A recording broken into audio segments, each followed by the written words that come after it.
And welcome back. This is problem number 11. And number 11 says wood smoke contains dangerous toxins that cause changes in human cells. Because wood smoke presents such a high health risk, legislation is needed to regulate the use of open air fires and wood burning stoves. Which of the following, if true, provides the most support for the argument above? So, of course, they are saying which of the following, if true, provides the most support for the argument above. What is the argument? The argument is that legislation is needed to regulate the use of open air fires and wood burning stoves. A says the amount of dangerous toxins contained in wood smoke is much less than the amount contained in an equal volume of automobile exhaust. Well, what A is saying is that wood smoke is actually less important than automobile exhaust, so it actually wouldn't provide any support for the argument above. B says, within the jurisdiction covered by the proposed legislation, most heating and cooking is done with oil or natural gas. Again, this is talking about oil and natural gas, and again, it's saying that the open air fires and wood burning stoves are less important. So again, B is not going to provide any support for the argument.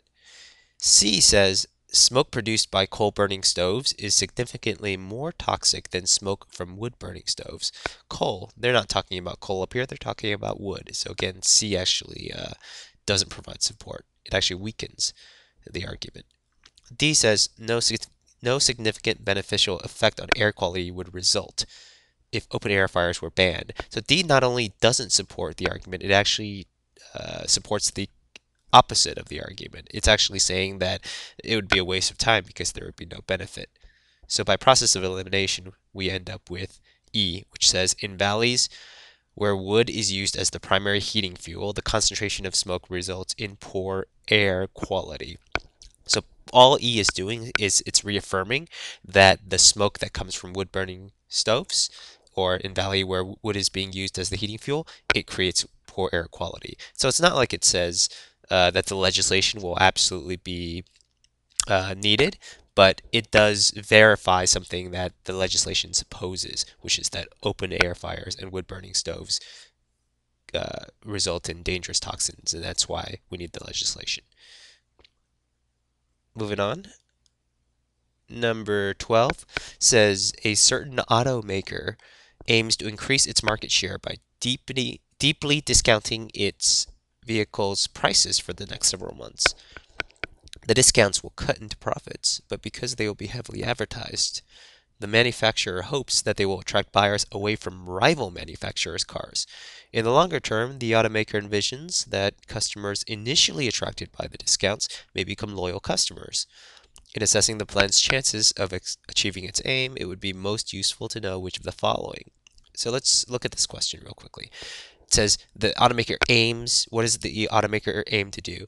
Increase market share. And of course, market share doesn't mean that they're making money. It just means that more and more people are actually buying their car. So the share of the market. In the longer term, the automaker envisions that the customers initially attracted by the discounts may become loyal customers. So the plan is, well, we're going to give them discounts now. They're going to become loyal customers. Then later on, we can, of course, raise the prices or make the prices what they used to be, and all these people will be loyal customers. We'll make more money in the long run. A says, whether the automaker's competitors are likely to respond by offering deep discounts on their own products. Maybe. B, whether the advertisements will be created by the manufacturer's current advertising agency. It doesn't really change whether it would be effective or not. I mean, if they told us in the premise that certain advertising agencies had a higher chance of success, then maybe. But here it doesn't really say anything, so B's out of scope. C says whether some of the automakers' models will be more deeply discounted than others. Irrelevant. D says whether the automaker will be able to cut costs efficiently to maintain profit margins even when the discounts are in effect. And D is actually the most common wrong answer because D sounds like it could be right. I mean, it is important to know whether they're still going to be profitable. But remember, this is why I highlighted the aims. a certain automaker aims to increase its market share. The goal here is not to be profitable. The goal here is to increase its market share. In the future, they can worry about profits after they've increased their market share. So D is actually wrong. D is put in here specifically to trick you into selecting it.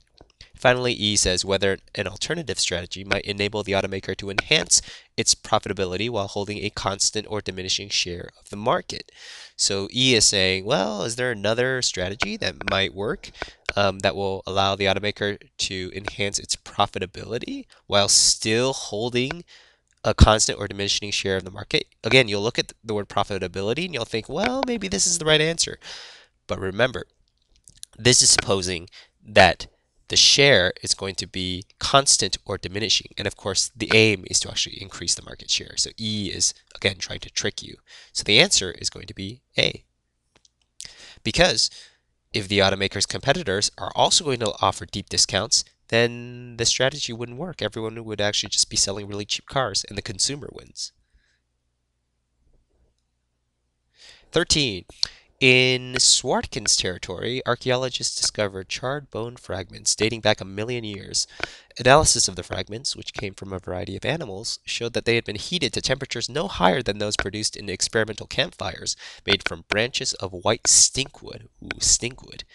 The most common tree around the Swartkins.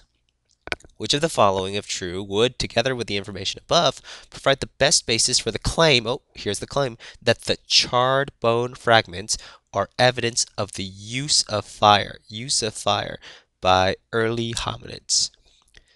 Okay, so we need to just make sure that with the information given up here, uh, can support the fact that the charred bone fragments are evidence of the early hominids using fire. Okay, A says the white stinkwood tree is used for building material by the present day. Well, no one cares about present day, so it's not A.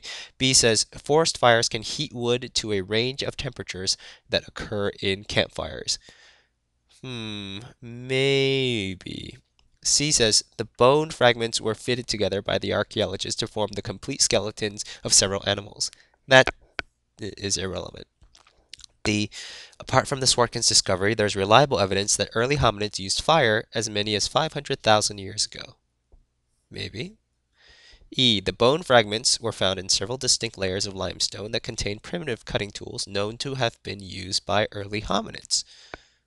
Well, they're saying that, okay, well, this ties the hominids back to the bone fragments, so this is also a maybe. So we have three maybes and two absolutely no's. When this happens, you just have to go back into the three that you have left and see if there's anything that specifically will discount that possibility. So if you look at D, they specifically say 500,000 years ago.